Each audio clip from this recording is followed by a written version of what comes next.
So we live in a world now where the physical aspect is, I guess, frowned upon, not allowed. Insert whatever word you want to use to describe that now, where you can't handshake someone, you can't see someone. What online are some of the things that you and BizConnect have done to try to encourage that same communication, that same relationship building, so that it's not lost, even though you guys can't physically meet where you would have multiple times a month? Yeah, this pandemic, or I call it the pandamit. I'm kind of over it. That's good. So I've had to really shift everything online, and I have Ask an Expert now, and we have talked about tips for managing stress during a pandemic. And I had a counselor from South University who came on and talked about that. I've had we're going to do networking on Zoom will be our next Ask an Expert. I've been doing my Biz Tools workshops instead of in person, our digital media workshops. We've been doing those online. And the most fun thing, also young professionals meetup, but our Friday member meetup that we've been doing, for years now, we're doing those online now. And, they started becoming the same thing. We would introduce ourselves, and it just became, to me, boring. And I thought, what can I do? So now I have a host, and the host actually will give us a tour of their shop or their gallery or whatever we're doing. So this Friday we have a potter. She has a pottery studio, all hands pottery studio, and she teaches pottery classes. So during the event, she's actually going to be throwing pottery on the wheel, talking to us while making something. And then we're going to do a show and tell. So people have to show us something that they've made with their own hands. And whoever participates is entered to win that thing that she's making. So I'm just trying to keep them interesting and fun, and people still will get a chance to talk and interact during the meetups. Yeah, it's amazing.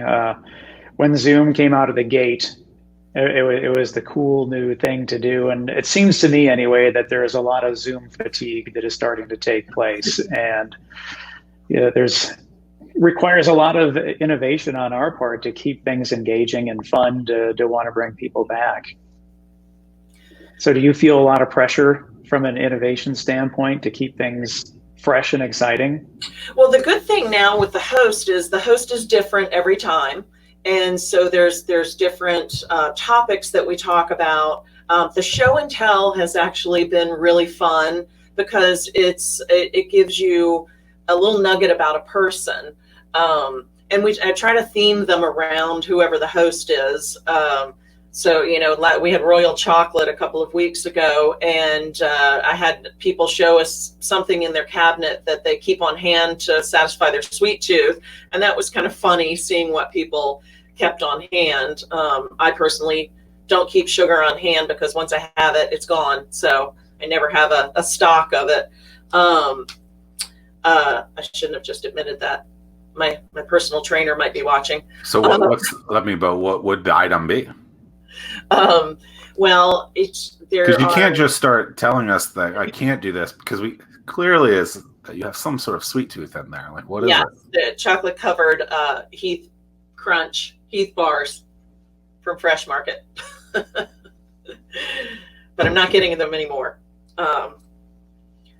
Anyway, so that was just another fun thing that we did, and of course, I've had some nonprofits on. One of the things that this pandemic has made me cancel, and I'm very disappointed about it, is my BizConnect Gives Back event that I do every year, and I've done it since the very beginning. And we've raised almost $20,000 for our nonprofits, and because of the COVID, I cannot do it this year. So I don't feel comfortable asking people for money. I don't feel comfortable asking people for donations.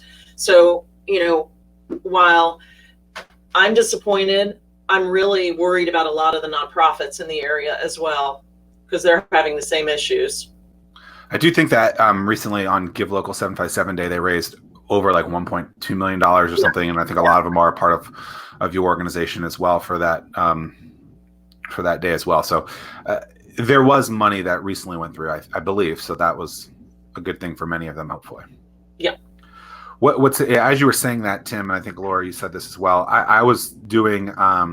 I've been giving a webinar on kind of how to like the formula that's necessary to keep an online event going, so that people don't get that fatigue and that they stay in there. And this is the line that I wrote in the kind of like copy to entice people to tune into the broadcast. It says, disclaimer: it is even more important now that your content is solid throughout an online event, because your audience can't just